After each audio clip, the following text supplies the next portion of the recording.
The night Maggie's tavern almost burned to the ground began with laughter so loud it shook the rafters.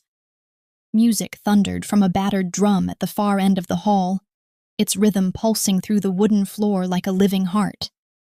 Wolves danced in rough circles, boots stomping, tails swaying, hands clasping as firelight leapt across their scarred faces.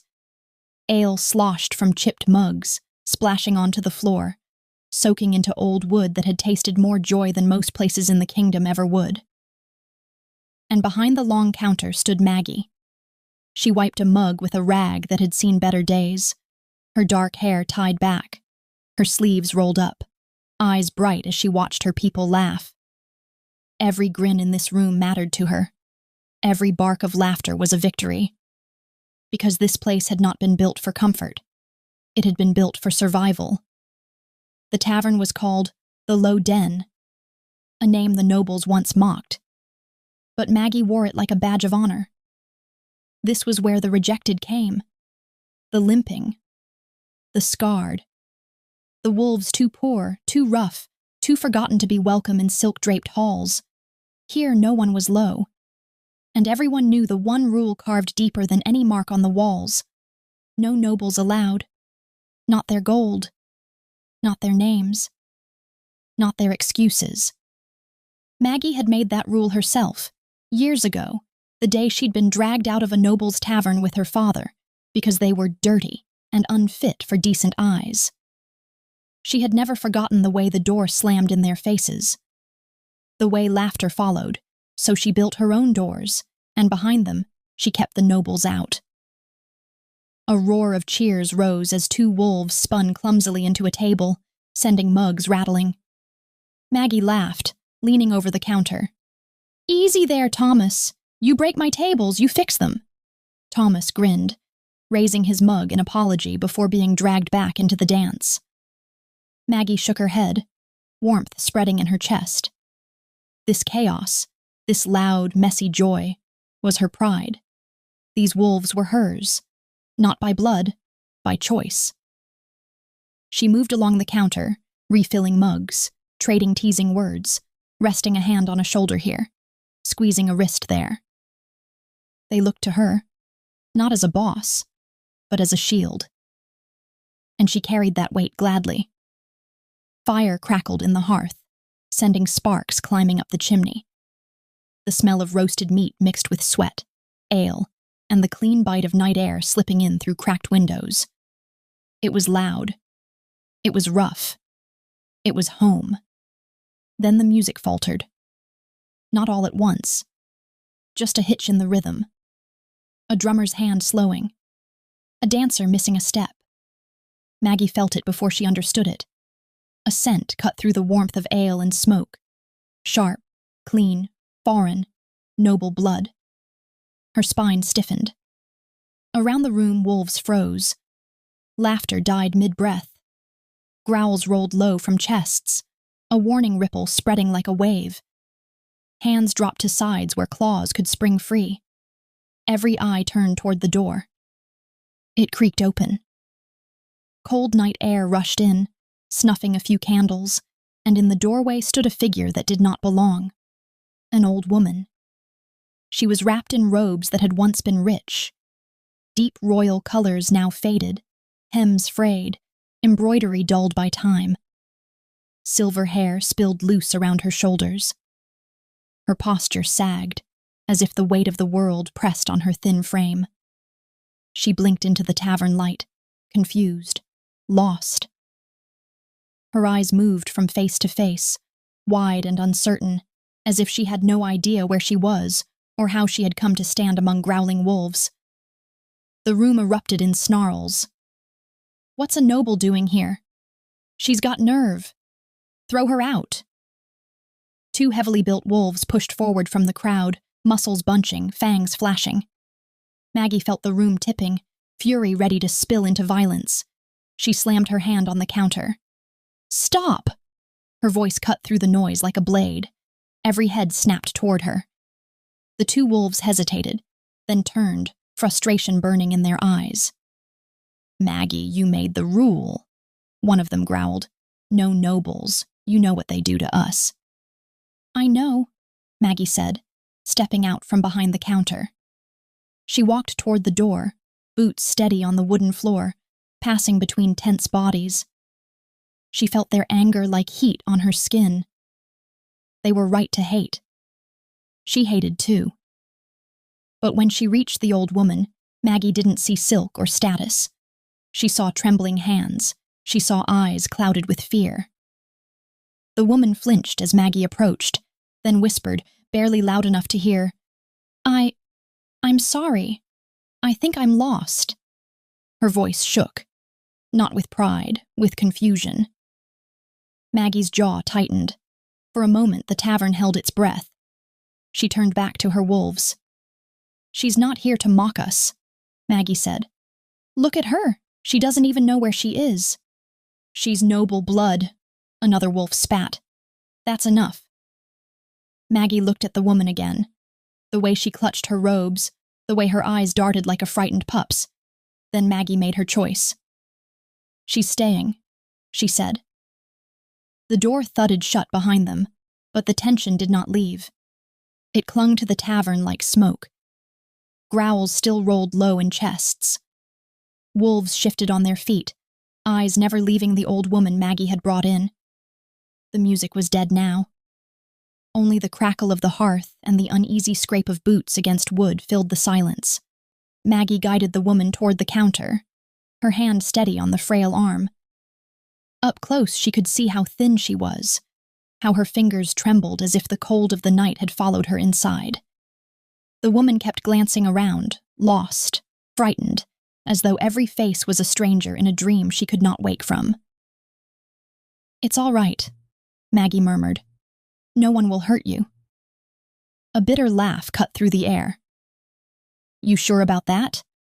Thomas growled from the crowd. She's noble. That's reason enough. Others murmured in agreement. Old wounds surfaced in hard eyes, memories of lashes, of stolen wages, of being driven from lands that had once fed their families. Maggie straightened and faced them. I know what they've done to us, she said, voice firm. Every scar in this room tells that story. But look at her. Does she look like someone who came here to hurt us? The old woman flinched at a sudden bark of laughter from the back, shrinking into herself. Her breath hitched, eyes wide with panic. Please, she whispered. I didn't mean to come where I'm not wanted. I heard music. And then I was here. Maggie felt something twist in her chest. She turned back to the woman. What's your name? The woman opened her mouth, closed it. Her brow furrowed. She pressed trembling fingers to her temple, as if searching through fog. I don't know, she said at last, shame creeping into her voice. I know I should, but it's gone. A murmur rippled through the tavern. She's lying. No noble forgets who they are. It's a trick. The woman shook her head quickly. I'm not lying. I swear. Everything feels broken. Her voice cracked. I don't even know where home is. Maggie studied her. There was no cunning in those eyes. No pride. Only confusion. Raw and real. She gestured to a stool by the counter. Sit, Maggie said. The woman hesitated, then obeyed, lowering herself carefully, as if afraid the world might tilt beneath her. A loud clang from a mug being set down too hard nearby made her jump, a soft gasp escaping her lips. Maggie shot a warning look at the wolves. Enough. Silence followed. She poured a mug of warm broth instead of ale and slid it toward the woman. Drink. It'll help. The woman wrapped both hands around the mug, savoring the warmth like it was a gift. Thank you, she said, eyes shining. You're very kind. That word, kind, hit Maggie harder than any insult ever had. Thomas stepped forward again, jaw tight. Maggie, this is wrong. You made the rule. No nobles. We trusted you. I know, Maggie said, not turning to face him. And I won't forget that rule. But tonight, I'm choosing to see a person before a title. You're breaking your own law, another wolf snapped. Yes, Maggie replied. I am." The admission sent a ripple through the room. Some looked away in anger. Others hesitated, torn. Maggie finally turned to face them all. "This tavern was built for the broken," she said, "for those who had nowhere else to go. Tell me, does she look like she has anywhere else tonight?" No one answered. The old woman sipped the broth, then looked up at Maggie with timid hope. "I don't want to be trouble," she said. "If I am, I can leave." Maggie placed a hand over hers, warm and steady. "You won't leave," she said gently. "Not tonight." She nodded toward a small door behind the counter that led to a narrow back room. "I have a bed. It's not soft, but it's safe. And in the morning, we'll figure things out together." Tears welled in the woman's eyes. "I don't remember much," she whispered. "But I think I've been alone for a long time." Maggie squeezed her hand. "Not anymore." Around them, the tavern remained divided. Some wolves burning with resentment, others watching in uneasy silence. But Maggie had already made her choice. She handed the woman a piece of bread, warm from the hearth. "Eat," she said. "Then I'll show you where you can rest." The old woman took it with trembling fingers, gratitude written across her face. And as Maggie led her toward the back room, she had no idea that this fragile stranger, who could not even remember her own name, carried a past powerful enough to shake the entire kingdom. Morning crept into the low den on pale fingers of light. Maggie was already awake. She sat on a stool behind the counter, watching the old woman sleep on the narrow cot in the back room. The fire had burned low, embers glowing like quiet eyes in the hearth. Outside, the tavern was silent for once, the echoes of last night's laughter replaced by the soft rhythm of breathing. The woman stirred, brow creasing as if caught in a dream she couldn't hold. Then her eyes opened. For a heartbeat, calm, then fear. She sat up suddenly, clutching the thin blanket to her chest. "Where am I?" she whispered. Maggie rose at once. "You're safe," she said gently, moving closer. "You're in my tavern. You came in last night." The woman searched her face. "Did I?" Her voice wavered. "I don't remember." Maggie felt the truth settle in her bones. This wasn't confusion from shock. This was something deeper. Over the next days, it became impossible to deny. Each morning, the woman woke as if in a new world. She asked the same questions, forgot the answers. Sometimes she'd remember Maggie's face, but not her name. Other times, even Maggie became a stranger again. And always, her own name was gone. "I know I had one," she would say, pressing her fingers to her temple, frustrated tears shining in her eyes. "It feels like it's just out of reach." Maggie learned to be patient.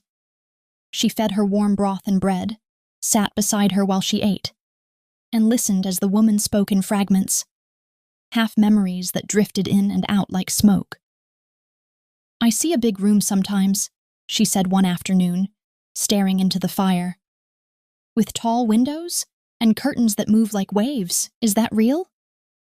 "It could be," Maggie replied. "And there's a boy," the woman murmured, her lips trembling into a sad smile. "He used to hold my hand when he was afraid of storms. I think I loved him very much." Her eyes would cloud after that, the memory slipping away before Maggie could ask more. The wolves watched from a distance at first. They had not forgotten her blood, the way her scent still carried noble sharpness. But it was hard to hate someone who smiled at them like a lost child and thanked them for every small kindness as if it were a treasure. Thomas was the first to crack. He came in one evening with a small carved wolf he'd made from scrap wood. He set it awkwardly on the counter. For her," he muttered. Maggie brought it to the old woman. Her face lit up like sunrise. "Oh," she laughed softly, cradling it in her hands. "He's handsome, isn't he? Just like you." She looked up at Thomas and winked. The tavern burst into laughter. From that night on, things changed. They started bringing her bits of food, saving the softer bread, the warmer cuts of meat. Someone found an old shawl and draped it over her shoulders when the nights grew cold. She learned their names, sometimes forgetting them again, but always greeting them with warmth. And she gave them names too. My strong one, my brave one, my noisy one. Soon the wolves began calling her grandmother. The name stuck. She laughed more. The sound was light, almost musical, filling corners of the tavern that had known only rough voices before. She sat by the fire and listened to stories, clapping her hands when someone finished a tale, even if she forgot it moments later. For the first time since she'd arrived, peace settled over the low den. Maggie watched it grow, a quiet miracle unfolding in her tavern. Yet the mystery of the woman lingered. Her posture was too graceful, her hands too soft for a life of labor. And sometimes, when she thought no one was watching, she would sit very straight, chin lifted, as if an old habit surfaced from somewhere deep within. But when Maggie asked, the woman only shook her head. "I'm sorry, dear. I wish I knew." So Maggie stopped asking. What mattered was who she was now. Far away, beyond the warmth of fire and ale, cold stone swallowed sound. In the towering palace of the Alpha King, silence reigned. A maid knelt trembling before the throne, head bowed, hands twisting in her apron. "My king," she whispered, "the queen, she's gone." Barrett rose slowly from his seat. "Gone," he repeated, the word dangerous in its calm. "We searched her chambers," the maid said, tears spilling. "She must have slipped past the guards during the night. I only meant to help her breathe fresh air. I didn't think—" Barrett didn't let her finish. The world narrowed to a single, terrifying truth. His mother was alone. Lost. Somewhere beyond the palace walls, his fists clenched as a cold fear he had never known wrapped around his heart. "Find her," he commanded, voice like steel. "Search every street, every den, every corner of this kingdom." The hunt began, and in a tavern built for the forgotten, a broken queen laughed by the fire, unaware that a crown was searching for her. Barrett had always believed fear was a cleaner weapon than love. Fear did not hesitate. Fear did not break. Fear obeyed. That was how he had ruled since the day the crown had been forced onto his head. By iron, by distance, by a voice that never trembled. The kingdom called him ruthless. He allowed it. A feared king kept wolves in line. But as he strode through the palace corridors now, boots echoing against cold stone, Barrett felt something he had not allowed himself in years. Fear. Not for his throne, not for rebellion, for his mother. Queen Cordea's chambers stood open, curtains stirring in the morning breeze. The room smelled faintly of lavender oil and old parchment. Guards knelt at the doorway, heads bowed, unable to meet his eyes. "She was here at dawn, my king," one said. Then, gone. Barrett stepped inside. The room was exactly as he had left it the night before.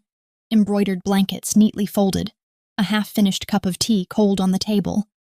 The small wooden box where Cordea kept the trinkets she no longer remembered the meaning of.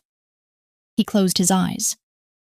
He had locked these doors not out of cruelty, but terror. Ever since her mind had begun to slip, Cordea had wandered, forgotten herself, forgotten the palace, sometimes even forgotten him.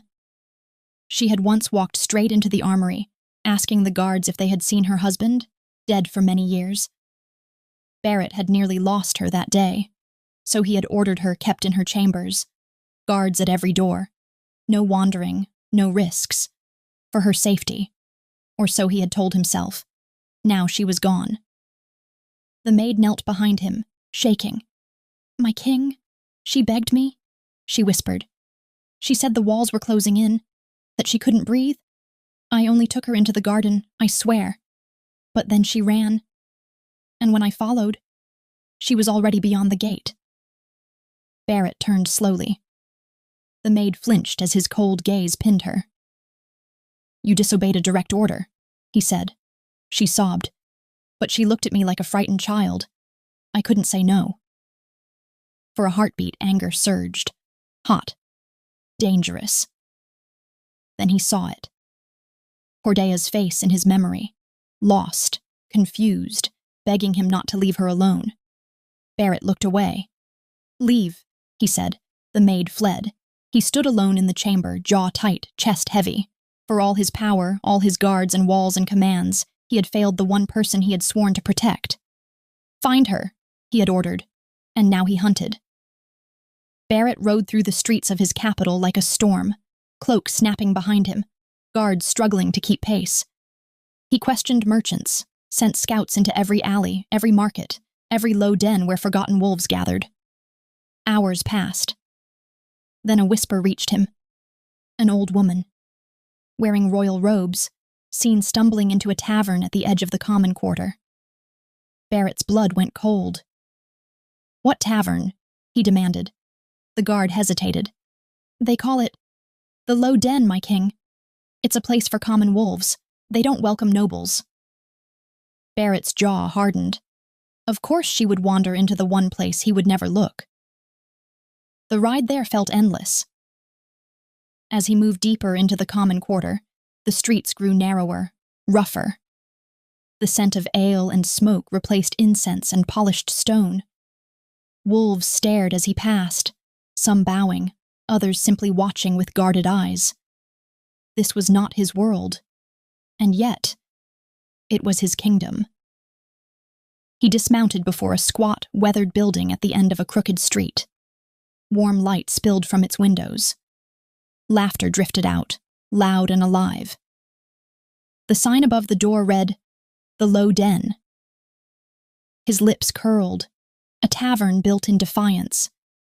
He could smell her before he even reached the door. Lavender, old parchment, home. "She's here," he said, voice low.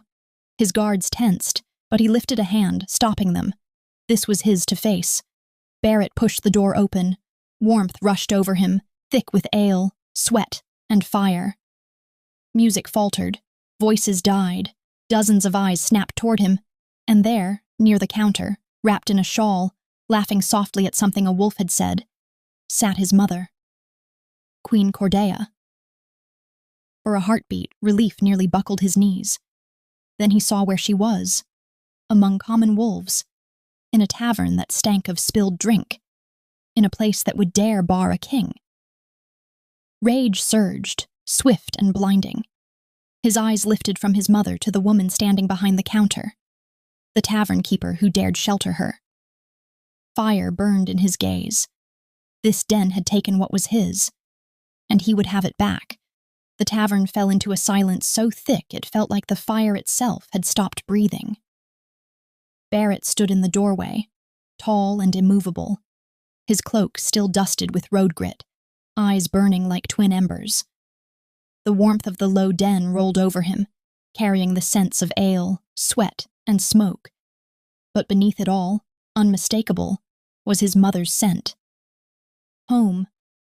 His gaze locked onto her at once. Cordeia sat on a stool near the counter, a shawl around her shoulders, hands wrapped around a wooden mug.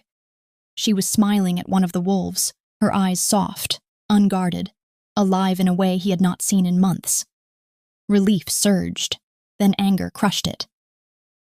"What is this place?" Barrett demanded, his voice cutting through the room like steel. Maggie straightened behind the counter. She had been laughing a moment ago. Now her face was set, chin lifted, eyes sharp. "This is my tavern," she said, "and you're bringing cold air in with you." A ripple of growls spread through the wolves. They had felt it too. The weight of his presence, the pressure of an alpha king stepping into a den that did not belong to him. Barrett's eyes flicked over them with thinly veiled contempt. "A den," he echoed. "That's exactly what it is. You dare shelter a noble here?" "She's a guest," Maggie replied evenly. "Same as anyone else." Barrett let out a short, humorless laugh. "Don't insult me. You know who she is." Maggie did not look at Cordelia. "I know who she is now," she said. "A woman who was lost and needed help." "That woman is my mother," Barrett snapped. "Queen Cordelia, and you will step aside while I take her home."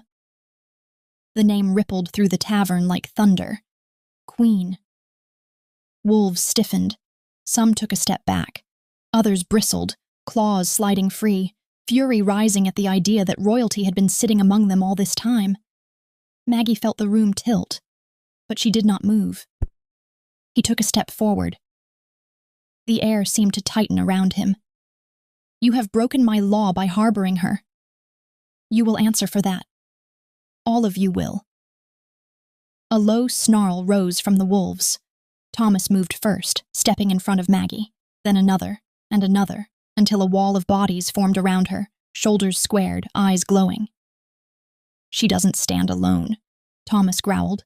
"Not in this den." Barrett stared at them, disbelief flickering across his face. Wolves ready to die for a tavern keeper. For a heartbeat, something like shock touched him. Then he sneered. "Move." No one did. Maggie's voice cut through again, steady as stone. "You threaten my people, you threaten me, and I won't bow to you in my own tavern, crown or no crown." Barrett's jaw clenched. No one spoke to him like this. No one dared. He could feel their defiance like heat against his skin. He could crush it. One command. One roar. But his mother's soft laugh reached his ears. That sound dragged his gaze past the wall of wolves back to her. Cordelia was watching the scene with puzzled eyes, fingers gripping her mug. She looked from Maggie to Barrett, brow furrowed. He took a slow breath and stepped forward. Barrett moved toward her, brushing past the wolves with sheer will. They tensed, but did not strike. Maggie watched him go, heart hammering. He stopped in front of Cordelia and knelt, lowering himself so their eyes met. "Mother," he said, voice dropping, losing its edge. "It's me, Barrett." Cordelia tilted her head, studied him. He saw no recognition, only polite confusion. "I'm sorry," she said softly. "Do I know you?" The words hit like a blade to his chest. "It's me," he insisted, forcing a smile that trembled at the edges. "Your son. The storms. You used to sing to me when I was afraid. You said thunder was just the sky talking to itself. Do you remember?" Cordelia's eyes glistened, not with memory, but with sympathy. "That sounds lovely," she said. "But I don't think I'm who you think I am." A hush fell over the tavern. Barrett swallowed. "Look at me," he whispered. "Please." She did, and still nothing. "I'm sorry," she repeated. "You seem kind, but I don't know you." Something inside Barrett cracked. He straightened slowly, pain flickering across his face before he masked it with cold steel. Around him, the wolves watched, stunned. Even Maggie felt her anger waver, replaced by something she had not expected. Pity. Barrett reached out, then stopped, his hand hovering in the air before dropping back to his side. He turned away from Cordelia and faced Maggie, eyes burning, but now with something raw beneath the fire. "You've filled her head with lies," he said hoarsely. "You've turned her against me." Maggie shook her head. "I didn't teach her anything," she said. "I just gave her a place to breathe."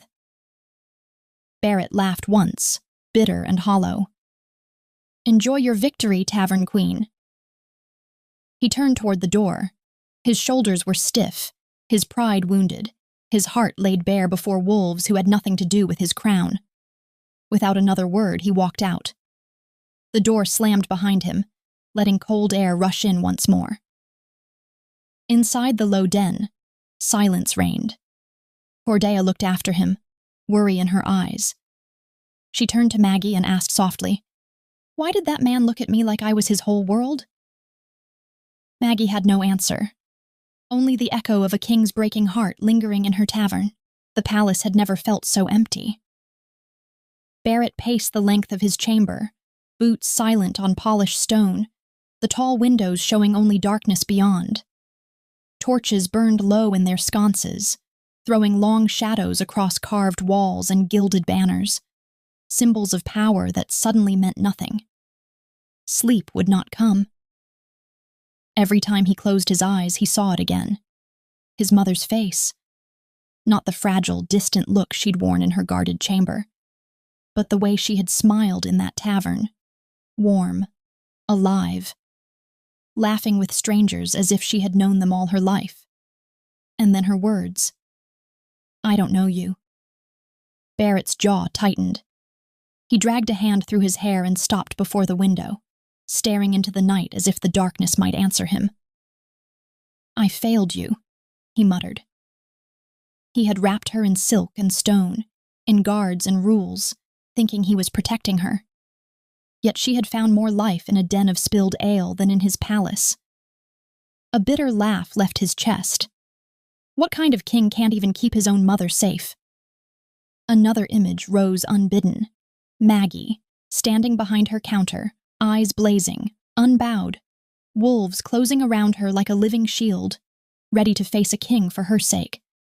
He had commanded armies, broken rivals, made nobles kneel with a single word. Yet in that tavern, his title had meant nothing. They had not feared him. They had chosen her. Barrett sank onto the edge of his bed, elbows on his knees, staring at the floor. Fear ruled. That was what he had believed. But fear had not kept his mother with him. Fear had not bought him loyalty in that den. Fear had only left him standing alone while others laughed around a fire. His chest tightened. "She didn't even flinch," he whispered, thinking of Maggie.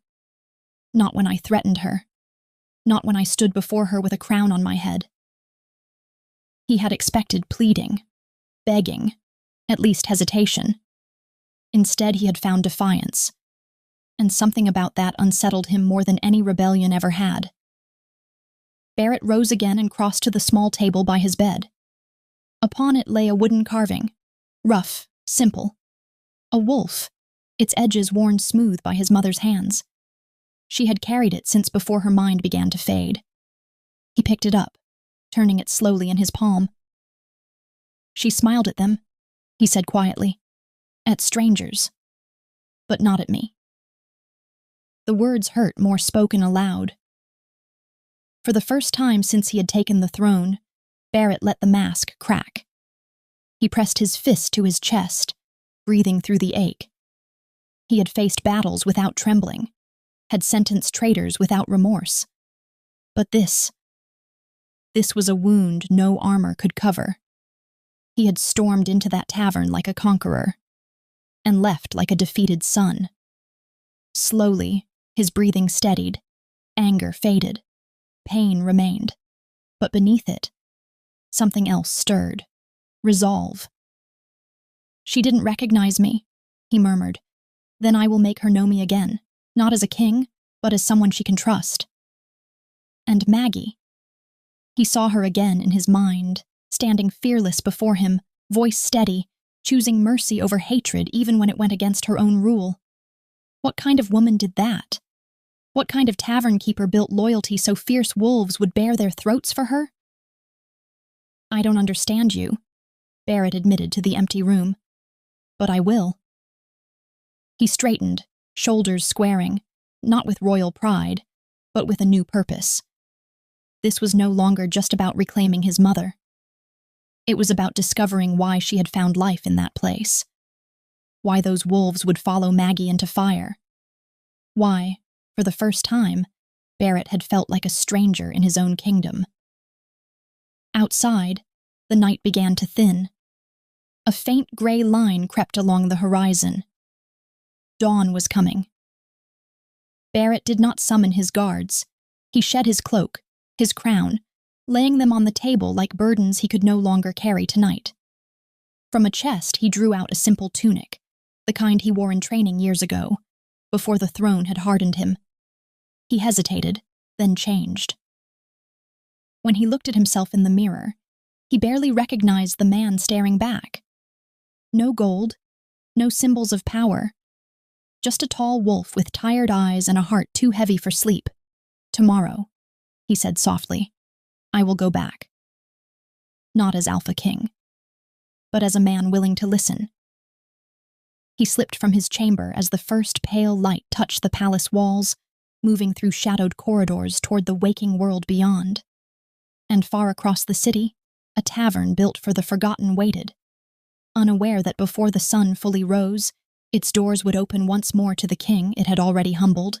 Dawn had barely kissed the sky when Barrett reached the low den again. The street was quiet, washed in pale light, the night's laughter gone like a dream. Smoke curled from the tavern's chimney, carrying the scent of fresh bread and embers. For a moment, Barrett stood across the road, watching the humble building that had already shaken him more than any battlefield. Then he crossed. He pushed the door open. Warmth greeted him, softer now than the night before. A few wolves lingered inside, nursing mugs, speaking in low voices. They looked up sharply when he entered. Growls stirred. Barrett held his hands loose at his sides. No crown, no cloak. Just the simple tunic clinging to his broad frame. I'm not here to fight, he said. Maggie stood behind the counter, tying her hair back. Her eyes narrowed when she saw him. You again, she said flatly. Didn't get enough of my den last night, Your Majesty. The title dripped with challenge. Barrett ignored the edge in her voice and stepped closer. Where is she? He asked. Eating, Maggie replied, like anyone else who stays here. Barrett exhaled, then said, I need to see her. That depends, Maggie said, folding her arms. On why? He hesitated, then his jaw tightened. Help me, he said. The words came out stiff, like they didn't belong in his mouth. She won't remember me. You will tell me how to make her. It sounded like a command. Maggie's eyes flashed. You don't order me in my own tavern. Barrett bristled. This is my mother. And she is my guest, Maggie shot back. And she's not a puzzle you get to solve by force. The wolves watched in tense silence. Barrett clenched his fists, then slowly forced them to loosen. Then tell me what to do, he said, lower now. Because I don't know. The words surprised even him. Maggie studied his face. Really looked this time. She saw the pride still there, yes, but beneath it, exhaustion. Fear. A sun drowning behind a king's mask. She sighed. You keep chasing what she used to be, Maggie said. The mother you remember. But she's not there anymore. Not the way you want. Barrett swallowed. You want her to look at you and suddenly remember everything, Maggie continued. Your name, your face, your crown. But all that does is scare her. It tells her she's failing. His gaze dropped. She lives in now, Maggie said more gently. In this moment. In who stands in front of her today. If you want her to know you, stop dragging her into a past she can't reach. Start building something new. Barrett's chest rose and fell. You're telling me to forget who I am to her. I'm telling you to become someone she can know, Maggie replied. Silence stretched between them. Then slowly Barrett nodded. Where is she? He asked again, this time without steel. Maggie jerked her head toward the hearth. Cordelia sat there, wrapped in her shawl, crumbling bread into a bowl of broth, humming softly to herself. She looked up when she sensed movement. Her eyes met Barrett's. He froze. For a heartbeat, he almost spoke her name, almost said mother. Then he remembered Maggie's words. He forced himself to breathe, and walked over. Cordelia watched him approach, cautious but not afraid. Good morning, she said politely. Barrett lowered himself onto the stool across from her. Good morning, he replied. May I sit with you? She nodded. Of course. They sat in silence for a moment. The fire popped softly. I'm Barrett, he said, choosing each word carefully. I thought maybe we could talk. She smiled faintly. I like talking. Sometimes I forget what we talk about, but I like it anyway. That's all right, he said quickly. We can talk again tomorrow, and the day after that. Her eyes softened. You're kind. The word hit him harder than any insult ever had. He swallowed. Do you like this place? He asked. Oh, very much, Cordelia said, glancing around. They're good to me here. And Maggie. She reminds me of someone. I don't know who, but she feels like home. Barrett nodded, throat tight. She's special. Cordelia studied him, then tilted her head. You look sad, she said. Did you lose someone? The truth pressed against his lips, but he didn't say it. I did, he replied quietly. But I think I might find her again, in a different way. Cordelia reached across the small space between them and patted his hand. Then don't give up, she said. He held very still under her touch, afraid to break the moment. Minutes passed. Then more. He told her about the weather, about the horses he used to ride as a boy, about the way storms smelled before rain. He kept his voice calm, gentle, letting the words be simple. And slowly, she leaned closer. She laughed at one of his stories, a soft, surprised sound, like she hadn't expected joy but found it anyway. Then she looked at him again. Really looked. Her eyes brightened. You know, she said, a shy smile touching her lips. I think I like you. Barrett's breath caught. It wasn't recognition. It wasn't memory. But it was something.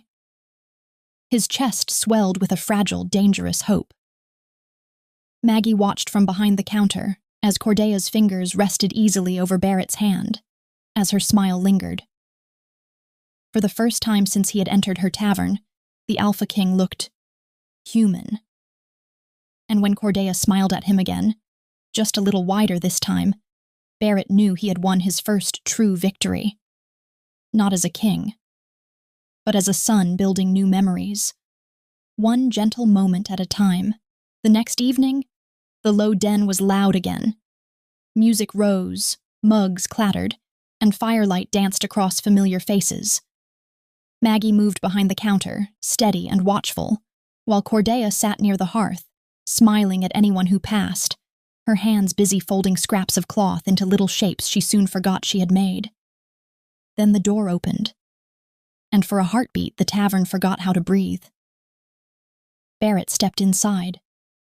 No crown, no cloak, no guards, just a simple tunic, worn boots, and the scent of road and smoke like any other wolf who wandered in from the cold. Growls stirred, eyes narrowed. Thomas set his mug down slowly. You lost your shine, Your Majesty, he muttered. Barrett met his gaze without heat. I left it outside. Maggie froze behind the counter. For a moment she thought she was imagining it, that the Alpha King who had stormed her tavern now stood there looking like any common traveler. But he was real, and he was walking toward her. What do you want now? She asked, voice sharp. Barrett stopped in front of her. To stay, he said, if you'll allow it. A few wolves scoffed, others muttered in disbelief. Maggie's eyes searched his face. This isn't your palace. No one bows here. No one cares who you are. I know, he said. That's why I came. She studied him a long moment, then let out a short laugh. Fine. But if you stay, you work. Before he could answer, she grabbed a rag from the counter and tossed it at his chest. Tables, she said, and chairs. When the music starts, you move them back. When the mugs spill, you clean them. You don't get special treatment. You don't get space. You earn your place like everyone else. The rag slid down his tunic and landed in his hands. Silence rippled through the tavern. Barrett stared at the cloth, then up at Maggie. An Alpha King, cleaning tables. For a heartbeat, pride flared in his eyes. Then he closed his fingers around the rag. All right, he said, and he turned to the nearest table. Maggie watched, stunned as he bent and began wiping spilled ale from the scarred wood. His movements were stiff at first, like a man unused to being anything but obeyed. But he kept at it, moved to the next table, then the next. The tavern buzzed. Is this a joke? He's really doing it. By the moon. When the music swelled again, Barrett found himself lifting chairs, sliding tables back into place as wolves danced around him, some deliberately brushing past just to see if he would snap. He didn't. Someone spilled a mug near his feet. He knelt and wiped it up without a word. Slowly, disbelief turned into laughter. Thomas approached him, mug in hand. "You missed a spot," he said, pointing to a wet streak. Barrett glanced at it, then wiped it clean. "Better?" Thomas blinked, then barked out a laugh. "You're all right, King." "Barrett," he corrected. "Just Barrett." The name seemed to surprise even him. As the night wore on, the rag was forgotten. Barrett found himself sitting at a table with a group of wolves, a mug of ale in his hand. He coughed at the first bitter gulp, earning laughter. "Not used to real drink?" one teased. "I'm used to watered wine," Barrett admitted. "This has more bite." They laughed louder. He learned names: Thomas, loud and loyal; Kira, who danced like fire; Old Bran, whose limp came from a border war Barrett barely remembered ordering. Stories flowed, rough jokes, memories of long days in fields and nights spent hungry. Tales of children left behind in distant villages. Barrett listened. For once, he didn't speak as a king. He heard about broken roofs and lost harvests. About wolves who worked noble lands and still went to sleep with empty bellies. About dreams small and simple, warm bread, safe homes, a place where no one looked down on them. And in their laughter, he saw something he had never truly noticed before. Strength. Not the kind that ruled, the kind that endured. Across the room, Maggie watched. She had expected arrogance, complaints, the king tiring of the game and storming out. Instead, she saw him laugh, saw him lean close to hear over the music, saw him clap Thomas on the shoulder, grin when someone teased him, and thank Kira when she refilled his mug. He didn't demand space. He made space. Her arms loosened where they'd been crossed. For the first time, doubt crept into her hatred. Later, when the music slowed and the crowd thinned, Barrett wandered toward the hearth. Cordelia looked up and smiled. "You're back," she said. "Yes," he replied softly. "I like it here." She patted the bench beside her. "Sit with me." He did. They watched the fire together, quiet and easy, like it was the most natural thing in the world. Maggie approached, stopping a few steps away. "You surprised me," she admitted. Barrett looked up at her. "I'm trying to learn." She studied him, really studied him. The crown was gone, the fear was gone. In its place stood a man discovering his people for the first time. "Don't think this changes everything," she warned. "One night doesn't erase what your kind has done to mine." "I know," he said, "but maybe it can be a start." Maggie didn't answer, but as she turned back to her counter, the fire in her eyes had softened, just a little. And for Barrett, sitting among wolves who had once been nothing but shadows to him, the kingdom finally began to feel real. The nights that followed began to blur into something warm. Barrett kept coming back, not as a king, as Barrett. He wiped tables when Maggie tossed him the rag, lifted chairs when the music swelled, sat by the hearth with Cordelia when the crowd thinned. The wolves no longer growled when he entered. Some even called out his name, waving him over with mugs raised. And Maggie? Maggie watched. She told herself it meant nothing, that she was only making sure he didn't forget his place. But she found her eyes following him more often than they should, catching the way he laughed now, free and unguarded, or how gently he spoke to Cordelia, as if every word might shatter her if spoken too loudly. One evening, After the music had slowed and most of the wolves had drifted home, Maggie found him outside behind the tavern, sitting on an upturned crate. The night air was cool, carrying the scent of firewood and damp earth. "You're early to disappear tonight," she said, stepping into the lantern glow. Barrett looked up. "Cordelia fell asleep. Thomas promised to keep an eye on her."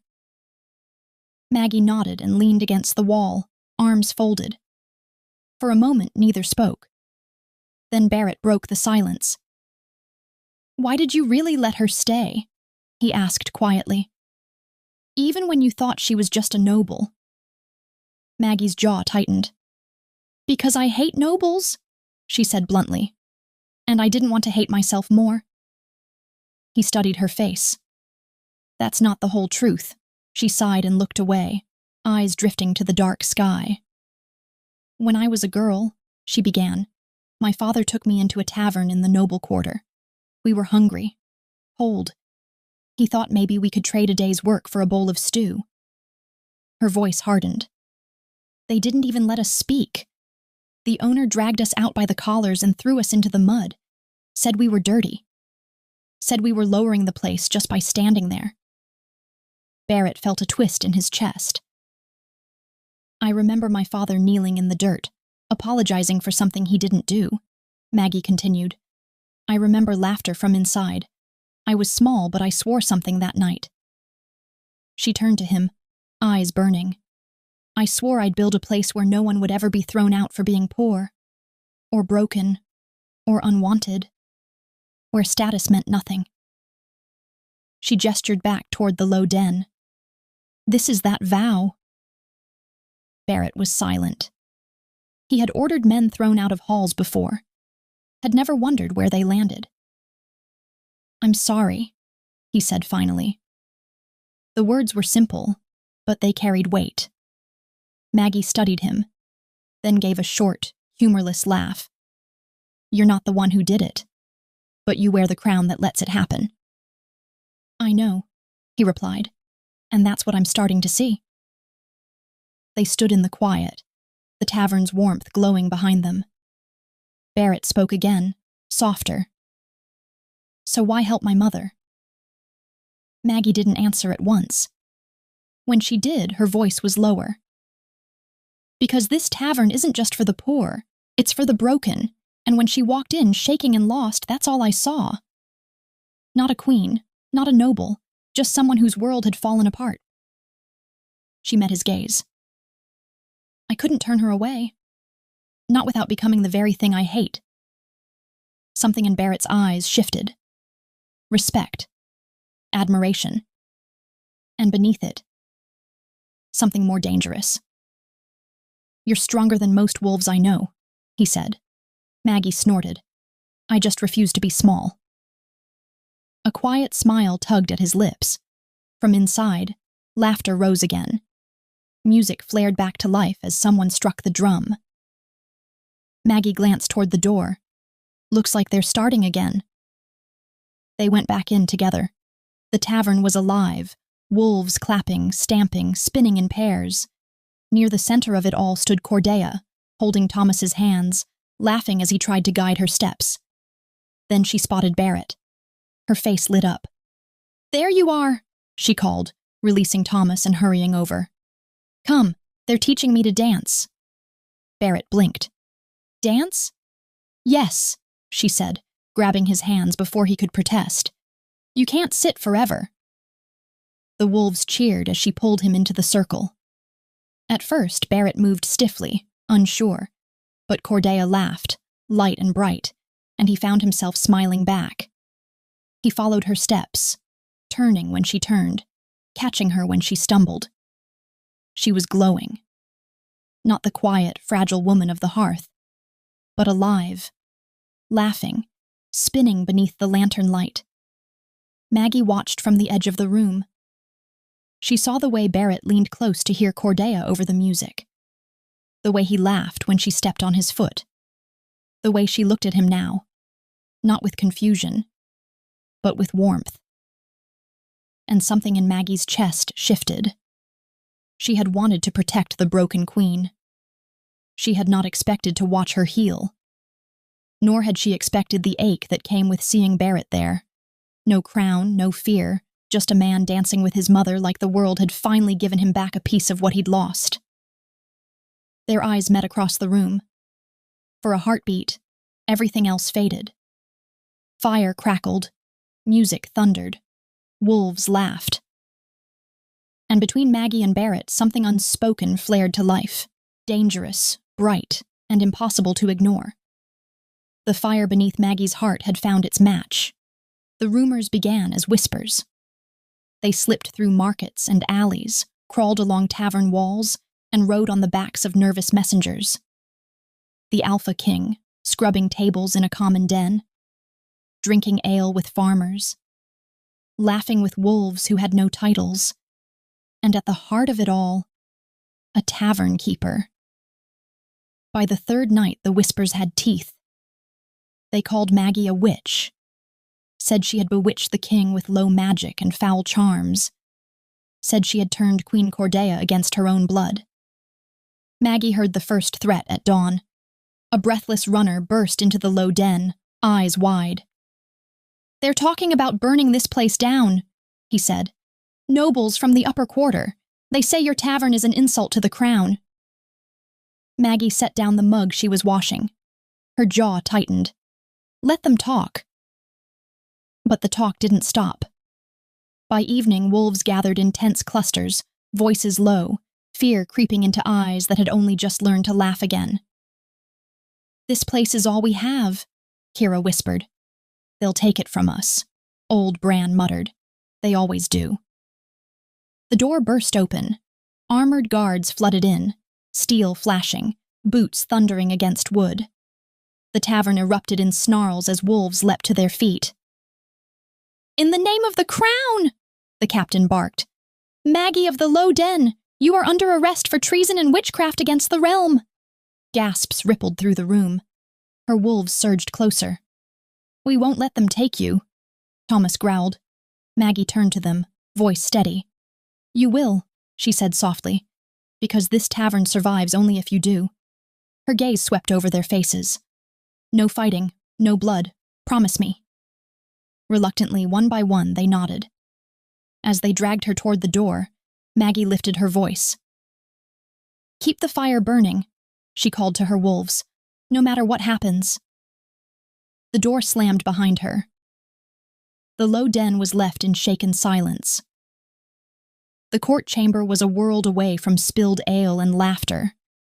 High stone walls loomed over Maggie as she was pushed forward, chains clinking at her wrists. Torches lined the hall, their flames cold and unforgiving. At the far end sat the noble council, wolves draped in silk and jewels, faces carved with disdain. Murmurs rose as Maggie was thrown to her knees. "That's her. The tavern witch. The one who ensnared the king." "Silence," barked the presiding lord. Maggie lifted her head, refusing to bow. "You stand accused," he declared, "of using dark magic to sway the Alpha King, of harboring the Queen to weaken royal authority, and of inciting rebellion among common wolves." A ripple of agreement followed. Maggie laughed once, sharp and bitter. "If feeding the hungry is witchcraft, then yes," she said. "I'm guilty. If giving the broken a place to sit is treason, then chain me deeper." The nobles hissed. "You will mind your tone," another snapped. "You forget your place." "No," Maggie replied. "I've lived my place all my life." They leaned closer, eyes glinting.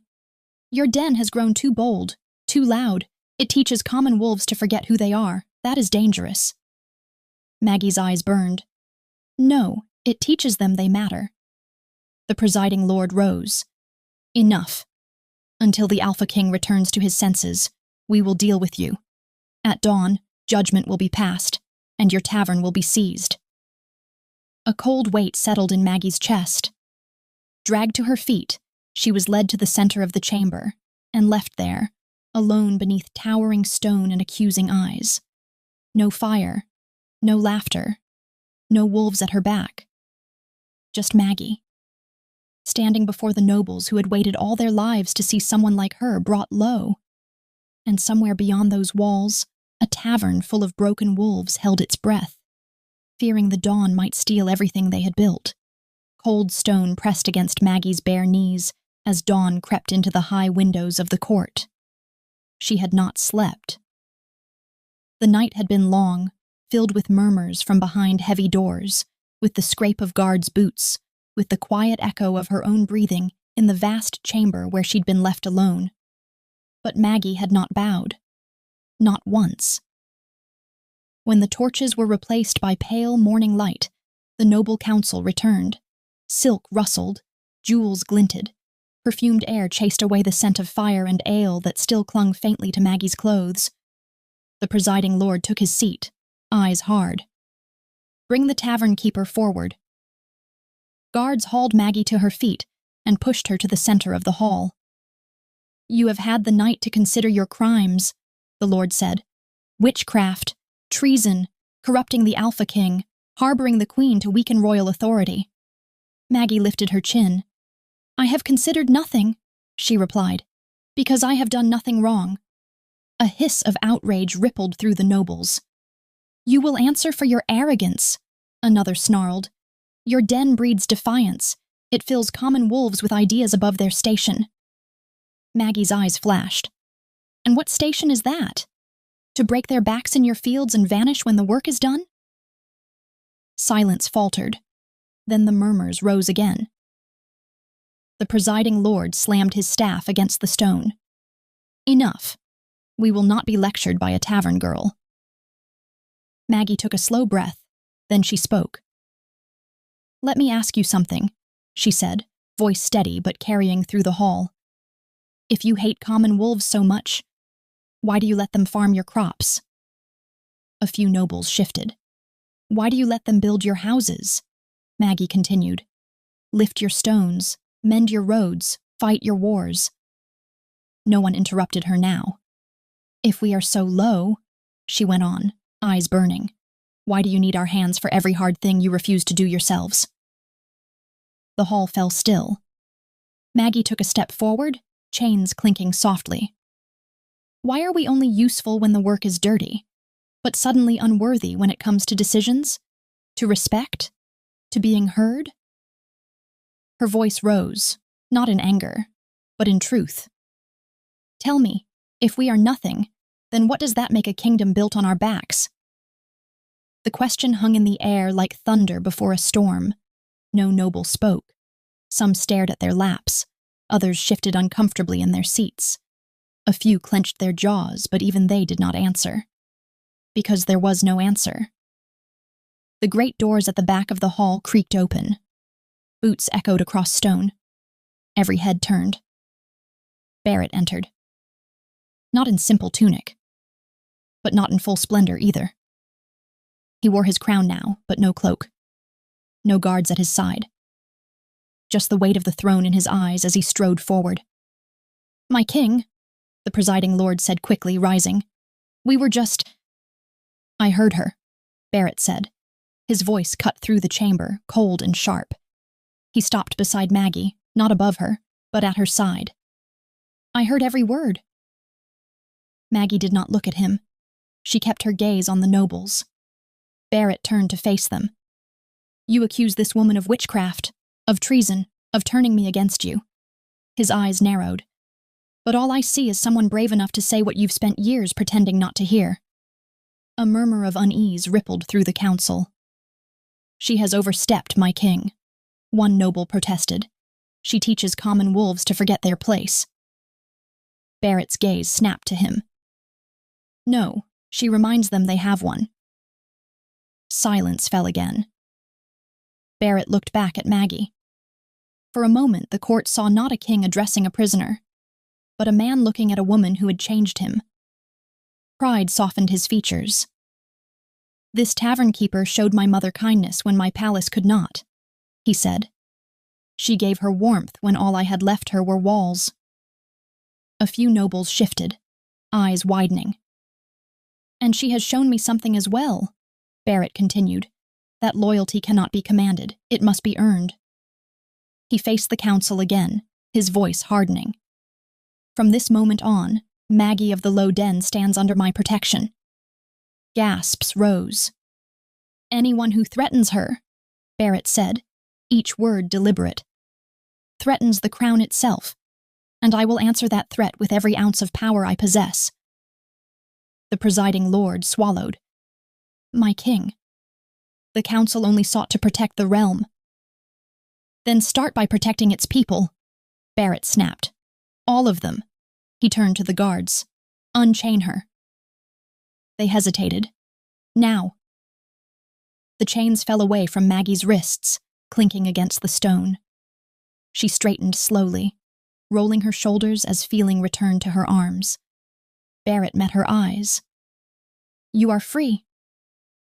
Maggie looked around the hall, at the nobles who had tried to crush her, at the stone walls that had swallowed so many voices before hers. Then she spoke again, softly this time. I didn't come here to be protected by a crown, she said. I came here because someone had to speak. Barrett inclined his head. And you did. One by one, nobles lowered their gazes. Some in shame, some in fear, some in grudging respect. Maggie turned and walked out of the court with her head high. Not as a tavern keeper, but as a force the kingdom could no longer pretend didn't exist. And behind her, on the throne of stone and power, Alpha King Barrett watched her go with pride burning in his chest, knowing that no crown he had ever worn would outweigh the woman who had just shaken his realm with a single question. The Low Den had never burned so bright. Word of Maggie's return raced ahead of her, carried by paws and breathless voices through crooked streets. By the time she reached the tavern, wolves were already pouring in from every direction. Farmers, builders, scarred fighters, laughter and tears tangled together in the night air. When Maggie stepped through the door, the room erupted. Cheers thundered against the rafters. Mugs slammed on tables. Wolves surged forward, surrounding her, touching her arms, her shoulders, as if to prove she was real. She's back. They let her go. Our Maggie. She laughed through the noise, eyes shining, heart pounding, as she was pulled into embraces rough and warm and real. Behind her, Barrett entered quietly. This time, no one growled. They saw the crown. They saw the king. And then they saw the way he looked at Maggie. Respect. Pride. Something deeper that made even the roughest wolves fall silent for a heartbeat. Then the music started. A drum struck up its wild rhythm. Someone hauled Maggie into the circle, and soon she was dancing, boots stomping, hair loose around her shoulders, laughter spilling from her lips. Barrett found himself pulled in as well, hands clapping, feet moving, his voice joining the cheers. Ale flowed. Firelight leapt. The tavern became a storm of joy. Cordelia stood near the hearth at first, watching with wide eyes. Then she saw Barrett and waved at him. Come, she called. They're dancing again. Barrett crossed to her and offered his hands. Will you dance with me? She smiled like it was the easiest question in the world. I'd like that. They stepped into the circle together. Cordelia moved slowly, carefully, but her laughter rang clear as bells as Barrett guided her, turning when she turned, catching her when she stumbled. Wolves clapped and cheered them on, joy rising with every step. Maggie watched from across the room, breath caught in her chest. Cordelia wasn't confused tonight. She wasn't afraid. She was alive, and she was dancing with her son, even if she didn't know the word for him. Something warm spread through Maggie's heart. Later, when the music slowed and the crowd thinned, Barrett approached her, 2 mugs in hand. One more before they drink us dry? He asked. She took it with a smirk. Careful, King. You're getting used to this. Maybe I am, he said. They drank together, leaning against the counter, watching wolves laugh and sway in tired pairs. For a while, they simply stood there, sharing the quiet beneath the noise. Then Barrett straightened. Walk with me. Maggie hesitated, then nodded. they slipped outside into the cool night.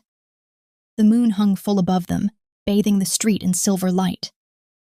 From inside, muffled laughter and music drifted through the walls, but out here the world felt hushed, as if holding its breath.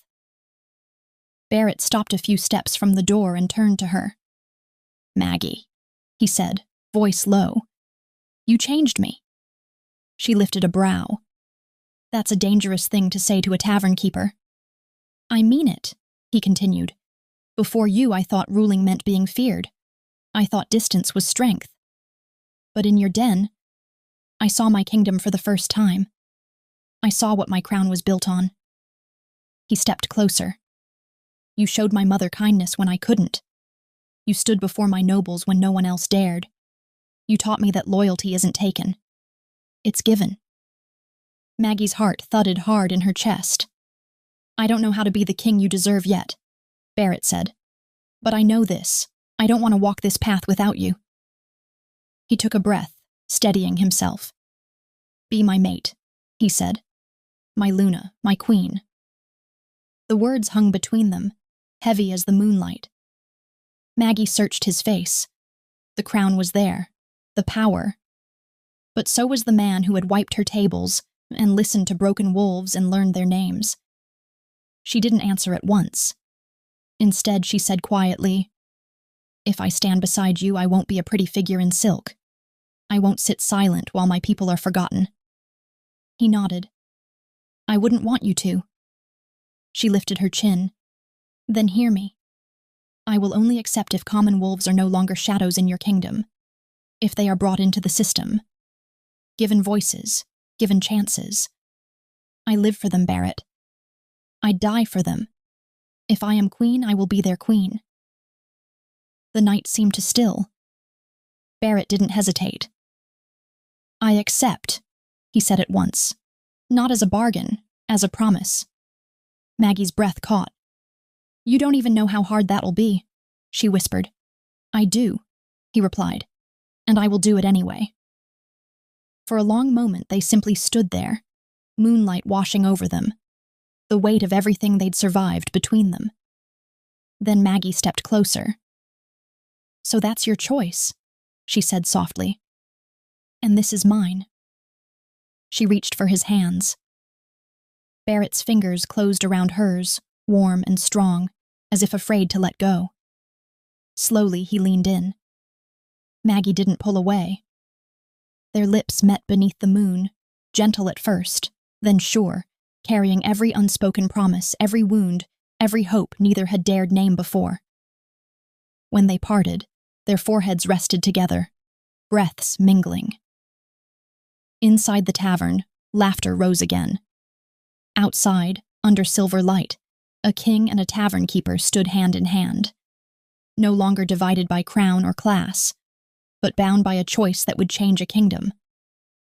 And for the first time, Maggie allowed herself to believe. She might just become its queen. The mating ceremony was set for the next full moon. Word spread faster than any royal decree ever had, not carried by messengers in silk, but by wolves in dust-stained boots, by laughter in markets, by songs whispered over shared bread. The Alpha King would take a tavern keeper as his mate. Some nobles scoffed, some snarled, but none dared stand against it. Because Maggie was no longer just a woman with a den of fire and ale behind her. She was the voice that had shaken the court. On the night of the full moon, the great square before the palace filled with wolves from every corner of the realm. Common and noble stood side by side, uneasy at first, but bound by the weight of what they had come to witness. Torches ringed the square, their flames dancing in the wind. At the center stood an ancient stone dais, worn smooth by generations of feet and vows. Maggie walked forward from the crowd. She wore no silk, only a simple white gown, tied with a leather cord at her waist, her dark hair braided back with small wildflowers woven in. Wolves parted before her, eyes bright, some wet with tears. Barrett waited on the dais. No armor, no cloak, just the crown upon his head and fire in his eyes. When Maggie reached him, the world seemed to still. The elder stepped forward, his voice carrying across the square. By moon and blood, by fire and vow, we gather to witness the ancient bond. Do you, Barrett of the High Throne, choose this woman as your mate and Luna? Barrett didn't look away from Maggie. I do.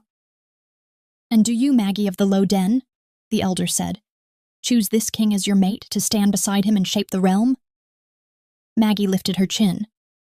I do. A low murmur rolled through the crowd, rising into cheers. The elder nodded, then stepped forward. Barrett took Maggie's hands. They both bared their wrists, exposing skin where the pulse beat strong. For a heartbeat, Maggie hesitated. Then she remembered her father in the mud, the fire of her tavern, the broken wolves who had found home behind her doors. And she leaned in. They marked each other in the ancient way, teeth piercing skin, not in violence, but in vow. Pain flared, sharp and brief, followed by a warmth that rushed through her like fire in her veins. The crowd roared as their scents mingled, new and powerful, carrying across the square. Barrett pressed his forehead to hers, breathing her in.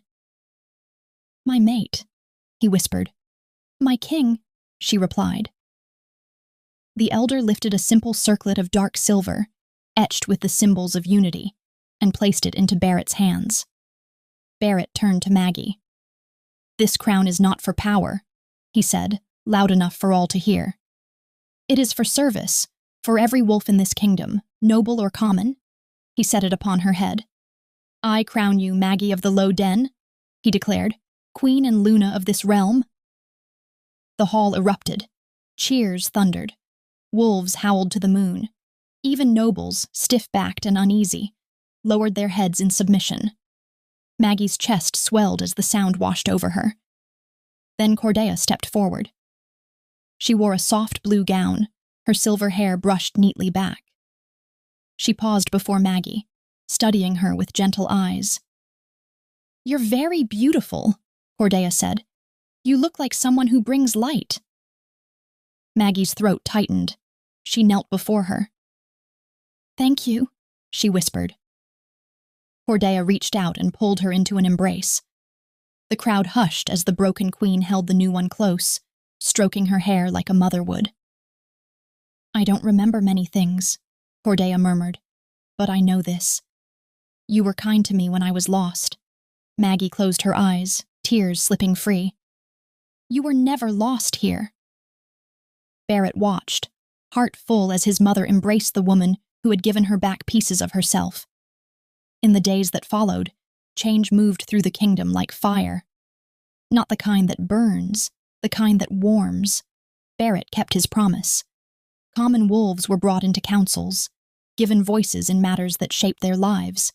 Lands were shared, laws rewritten, and across the realm, new taverns rose, built in the spirit of the Low Den. Places where no wolf was turned away. Where nobles and commons sat at the same tables, drank from the same mugs, and learned slowly to see each other as more than titles. Some nobles grumbled, but they came. Because the king came. And the queen welcomed them all with the same steady gaze. On a quiet night, weeks after the marking, Maggie stood once more inside the Low Den. It hadn't changed much. The same scarred tables, the same fire in the hearth, the same laughter rising to the rafters. But now, nobles sat beside farmers. Builders clinked mugs with guards, and no one looked away. Barrett stood beside her, a hand resting at her back. Strange, he said softly. I used to think this place was beneath me. Maggie smiled. Now it holds your throne. He chuckled and leaned closer. It always did. I just couldn't see it. They watched as wolves danced and laughed, firelight flickering over faces no longer divided by fear. Maggie reached for his hand. He squeezed back. In the glow of the hearth, a king and a tavern keeper stood together, not above their people, but among them. And in that firelit room, where no one was low, the kingdom found its true crown, not forged from gold, but from love that dared to change the world.